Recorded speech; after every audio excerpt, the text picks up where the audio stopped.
सोलापूर शहरात गुन्हेगारीवर आळा घालण्यासाठी पोलिसांकडून कठोर कारवाई सुरू असून 3 जणांच्या एका गुन्हेगार टोळीवर व अन्य एकावर तडीपारीची कारवाई शुक्रवारी करण्यात आली आहे।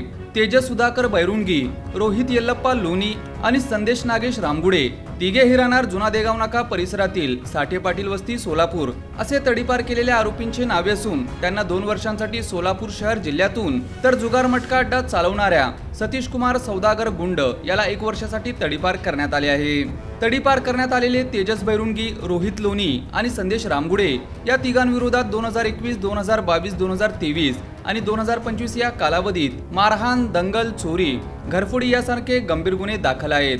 तर सतीश कुमार गुंड याच्यावर दंगा करणे, मटका, जुगार चालवणे, दमदाटी करून मारहाण करणे तसेच दहशत निर्माण करणे असे गुन्हे दाखल झाले आहेत। या प्रस्तावाची दखल घेत पोलीस उपायुक्त प्रीतम यावलकर यांनी सोलापूर शहर व उर्वरित सोलापूर जिल्ह्यातून तडीपार करण्याचे आदेश पारित केले आहेत।